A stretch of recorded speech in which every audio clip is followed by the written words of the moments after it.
Նորից եթեր եմ դուրս գալիս, բարևում եմ ձեզ և ինչի մասին եմ ուզում խոսել, խաղաղության կամրջի մասին, շատ դուրս եկավ և նրանց թե ադրբեջանցիների, թե հայերի ելույթները ինձ շատ դուր եկավ,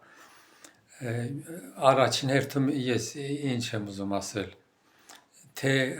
Հայաստանից, թե Ադրբեջանից, ոչ հայերի մասին, ոչ էլ ադրբեջանցիների մասին, ավել պակաս խոսքերով, մտքերով և այլ, ելույթ ունենալու ոչ մի կարիք չկա, արդեն խաղաղության քայլերը 4-րդ անգամն է, եթե չեմ սխալվում, ամեն ինչ կարգին է, ամեն ինչ լավ կլինի, քանի որ այս գնալ գալը շատանա, ուրեմն արդյունքը ավելի լավ կլինի։ Եվ դրանից բացի էլ մեր, յանիքի ձեր կամ մեր նշանակություն չունի, պարոն Փաշինյանի նորից վարչապետ ընտրվելու մասին, գիտեմ, դա հայերի գործն է, հայկական հանրապետության քաղաքացիների գործն է, բայց որպես նախկին հայաստանցի կոչ եմ անում այսօրվա դրությամբ պարոն վարչապետին ձայն տակ, դե գիտեք ինչ կա, ամեն մարդ էլ որոշ սխալներ ունի, բոլորս, ես էլ, դուք եք, դու էլ, նայել և այլ, բոլորն ունեն որոշ սխալներ, բայց ես չեմ մտածում, որ պարոն Փաշինյանը տենց կոպիտ սխալներ արի, չեմ մտածում, չեմ տեսել, չեմ լսել, չեմ կարդացել, հիմա պերաշկի կերավ, էդ ելավ, ես ելավ, հետո ինչ, դա նշանակություն չունի, գլխավորն այն է, որ մենք խաղաղության պայմանագիրը կնքենք, ամեն ինչ լավ կլինի, և պարոն Ծառուկյան, ձեզ եմ դիմում, ձեր մասին լսել եմ, կարդացել եմ, դիտել եմ, ձեր բնավորությունը ինձ շատ դուր է գալիս, բայց ես էլ եմ ձեզ խնդրում, Փաշինյանին օգնեցեք, դուք հայ ազգի ամենասիրելի անձնավորներից մեկն եք, գիտեմ, բայց վարչապետությունը ձեզ պետք չի, մի նեղացեք, ձեզ պետք չի, հենա դուք ձեր գործով զբաղվեք, հայերին օգնեցեք, էդ ավելի լավ է, և եթե հնարավորություն ունեք, Փաշինյանին օգնեցեք, մնաց Քոչարյանի մասին, Քոչարյանին ոչ մի դեպքում վարչապետի աթոռին նստեցնել չի կարելի, ոչ մի դեպքում, անհնարին բան է, հայերին ինչ օրի գցեցին, ուրեմն Լեռնային Ղարաբաղից ինչքան հայ եկավ Հայաստան, ճիշտ է, որևէ մեկին մի տուն տվեց, տեղադրեց, ոչ մի դեպքում, ոչինչ էլ չարավ, հիմա էլ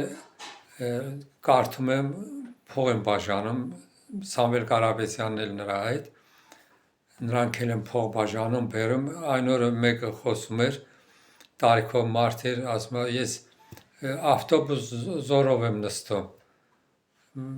նստեցրեցին ու բերեցին, բա ես էլ ուզեցա հարցնեմ, որ այ պապիկ ջան, ինչ գործ ունես, հա չգիտեմ ինչքան փող են տվել բան են արել, եկել է, չգիտեմ ում են ընտրում, ինչի համար են ընտրում, ծրագրն ինչ է և այլ, ինչ կարիք կա, փողով ձայն տալ չի կարելի, ես էլի նորից, գիտեք ես Լոռվա գավառից եմ, ամբողջ Լոռվա գավառից, գիտեմ ինձ ոչ թե բոլորը, այլ մեծամասնությունը ինձ ճանաչում են, գիտեն, գիտեն այն փաստով, որ 1937 թվականից մինչև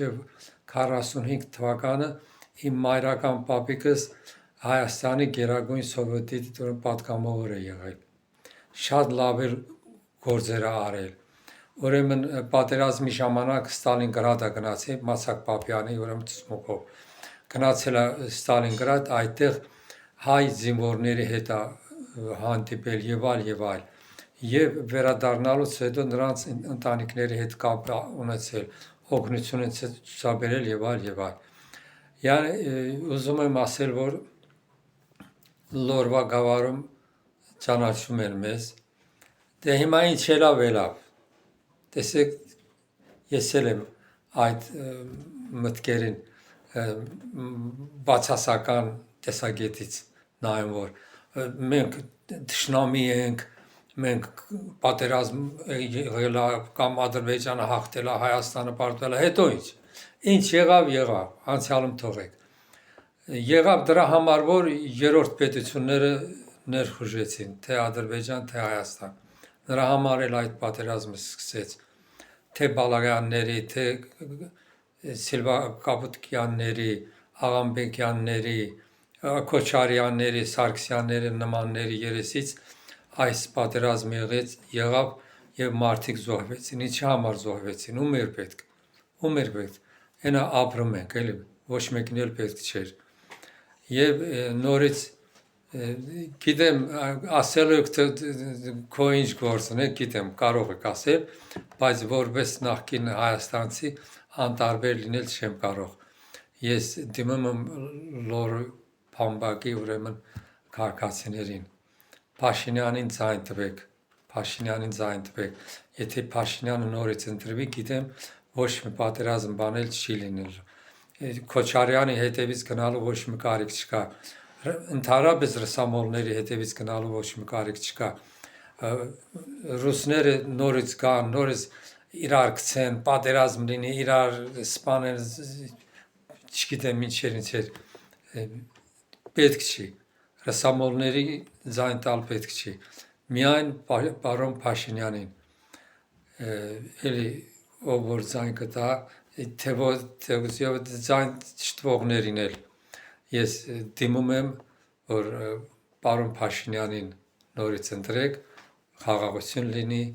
բարի օրեր եմ ցանկանում ձեզ, սեզություն եմ ասում, բարի գիշերներ։